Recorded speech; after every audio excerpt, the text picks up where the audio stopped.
नमस्कार, आप देख रहे सिटी पोस्ट और मैं हूं नेहा। चूंकि फैसला आ चुका है, अयोध्या मामले पे फैसला हिंदुओं के हक में गया है, फैसला रामलला के हक में गया। इस वक्त हमारे साथ सुप्रीम कोर्ट के वकील प्रशांत है। प्रशांत, सबसे पहले हमारे दर्शकों को थोड़ा सा डिटेल कि कैसे 5 जजों की बेंच ने फैसला लिया, बिंदुवार तरीके से आप हमारे दर्शकों को बताएं क्या क्या पॉइंट रहा, किस तरीके से फैसले तक जो है जज पहुंचे। ये ऐतिहासिक फैसला है। 5 जजों ने जो 5 साल का विवाद था उस विवाद का अंत कर दिया है और सद्भाव की मिसाल पेश की है। जजों ने इस पे स्टार्टिंग से बताया किस तरीके से पहले उन्होंने शिया वक्फ बोर्ड का जो मुकदमा था वो खारिज किया, फिर बोला कि सुन्नी वक्फ बोर्ड उस पर अपना मालिकाना हक साबित नहीं कर पाया है। निर्मोही अखाड़ा जो सेवियत वो अपना मांग रहे थे, सेवा का अधिकार मांग रहे थे, उसको भी माननीय सर्वोच्च न्यायालय ने बोला कि वो अपना जो राइट है वो क्लेम प्रूफ नहीं कर पाए, उनका भी अधिकार खारिज कर दिया गया। जहाँ तक गुंबद के अंदर की बात थी तो सुप्रीम कोर्ट ने बोला कि वहाँ पर पूजा भी होती रही और नमाज भी होती रही। जो बाहर का जो सीता रसोई का और जो बाकी जो गुंबद के बाहर का एरिया था उसको सुप्रीम कोर्ट ने बोला कि वहाँ पर हिंदुओं का लगातार कब्जा रहा। मुख्य तौर पर जो सुप्रीम कोर्ट का इस पर डिसीजन पर पहुँचने का जो उनका पॉइंट था, उन्होंने ASI रिपोर्ट को सबसे आधार माना है। ASI रिपोर्ट से ये साबित हुआ है कि वहाँ पर कोई खाली जमीन नहीं थी। सुप्रीम कोर्ट ने बोला कि जो भी मस्जिद बनी थी, जो सुन्नी वक्फ बोर्ड का क्लेम था कि हमने खाली जमीन पर मस्जिद बनाई थी, सुप्रीम कोर्ट ने बोला कि सुन्नी वक्फ बोर्ड ये साबित नहीं कर पाया कि खाली जमीन पर मस्जिद बनी। सुप्रीम कोर्ट ने बोला कि वो खाली जमीन भी नहीं थी, या तो वो मंदिर था या कोई और भी ढांचा हो सकता था। तो जो ASI की रिपोर्ट से जो वहाँ पर खंभे वगैरह और पिलर्स और कई सारी संरचनाएं और वो स्ट्रक्चर मिले थे, उसको आधार मान करके सुप्रीम कोर्ट ने माना है, इस विवाद का अंत किया है कि पूरी जमीन जो है हिंदुओं को देनी चाहिए। 2.77 एकड़ उसके आसपास की जितनी भी जमीन थी वो सारा हिंदुओं को दिया है। और सुप्रीम कोर्ट ने बोला है, सरकार को बोला है कि इस पे ट्रस्ट बनाए। 3 महीने में वो ट्रस्ट डिसाइड करेगा, इसकी स्कीम बनेगी, कैसे वहाँ पर मंदिर बनेगा।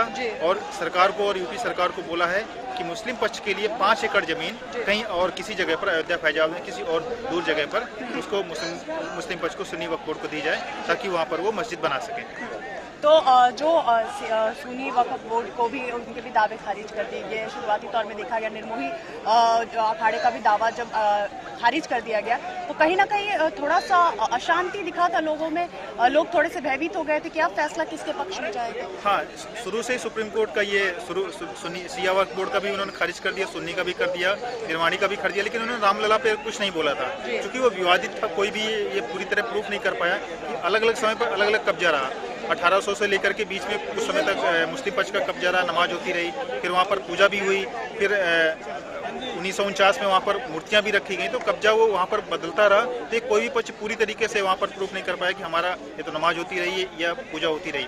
तो एक बीच का रास्ता निकालने के लिए आर्टिकल 142 का जो सुप्रीम कोर्ट का अधिकार है उसके आधार पर उनका प्रयोग करते हुए इस विवाद को पूरी तरह खत्म करते हुए 5 जजों ने सर्वसम्मत से फैसला लिया कि जमीन जो है ये आस्था के आधार पर हिंदू पक्ष को दी जाए और मुस्लिम पक्ष को अलग जमीन दी जाए। तो जो शुरुआती तौर पे अगर हम देखें तो कोई भी ऐसा दल नहीं था जो इस बात के साथ तैयार नहीं हुआ कि वहाँ पे पहले से कुछ ना कुछ हिंदू ढांचा था तैयार। हाँ, ASI की रिपोर्ट में ये प्रमाणित हुआ है कि वहाँ पर ढांचा था। सुप्रीम कोर्ट ने बोला कि ये प्रमाणित नहीं हो रहा कि वो मंदिर था या महल था या क्या था, लेकिन वहाँ पर ढांचा था और उस ढांचे को तोड़ करके मस्जिद बनाएगी, ये माना गया है। ये ASI की रिपोर्ट है। इस आधार पर चूंकि ढांचा था तो निश्चित तौर पर वो हिंदू ही ढांचा होगा, हिंदू पक्ष का ही होगा। इस आधार पर सुप्रीम कोर्ट ने माना कि ये मंदिर है और ये मंदिर को वहाँ पर वो जमीन देनी चाहिए। तो ये तो हमारे साथ प्रशांत तो हर डिटेल आपको बता रहे थे कि वहाँ पे था ढांचा। इस चीज के इस शब्द के साथ सभी दल उस वक्त जो है वो उनके सहमति में थे कि वहाँ पे ढांचा था। चूंकि 1856 से वहाँ पे जो है उसके बाद मुसलमान जो है नमाज अदा नहीं कर रहे थे, ये बात भी हुई थी। हाँ, ये भी बात हुई कि उसमें 1856 से नमाज अदा नहीं कर रहे थे। उसके बाद कुछ 37 के आसपास कुछ समय तक वहाँ पर नमाज अदा की गई है। उसके बाद फिर हिंदू कुछ समय बाद वहाँ पर चूंकि हिंदू रहते थे तो मेजॉरिटी में थे, तो वहाँ पर मुस्लिम पक्ष नमाज अदा नहीं कर पाते थे क्योंकि संख्या कम होती थी। फिर 1949 में वहाँ पर मूर्तियाँ रख दी गई। मूर्तियाँ रख देने के बाद वहाँ पर वो परिसर नेहरू जी के आदेश पर बंद कर दिया गया। तो ये लंबे समय तक वहाँ नमाज भी नहीं हुई, बीच बीच में दोनों पक्षों का कब्जा होता रहा। तो ये कोई भी पक्ष वहाँ पर प्रमाणित नहीं कर पाया कि लगातार हमारा कब्जा रहा। लेकिन हिंदुओं का पूजा जो है अंदर जब मना कर दिया गया था करने से, तो वो बाहर चबूतरे पे करते थे, इस वजह से हिंदुओं का दावा ज्यादा बन रहा था। हाँ, सुप्रीम कोर्ट ने माना है कि जो ये सीता रसोई और ये चबूतरा था उसमें हिंदुओं का लगातार कब्जा रहा। हिंदू लगातार वहाँ पर पूजा करते रहे। सुप्रीम कोर्ट ने इस बारे में इसको सर्टिफाई किया, इसको माना है, लेकिन जो अंदर की बात थी, अंदर दोनों पक्षों का मामला चलता रहा। तो हमारे साथ प्रशांत जुड़े हुए थे जो आपको सारे डिटेल्स बता रहे थे कि कैसे 1856 के बाद से मुसलमानों का वहाँ पे नमाज अदा करना बंद हो गया, लेकिन चूंकि हिंदुओं का लगातार आस्था वहाँ बना रहा है, लेकिन आस्था से कुछ नहीं होता। एएसआई की रिपोर्ट जो है वो सारी चीजों को प्रूव करते हुए गई और फैसला फाइनली रामलला के हक में आया। बने रहे आप सिटी पोस्ट के साथ। सिटी पोस्ट हर खबर आप तक पहुँचा दे।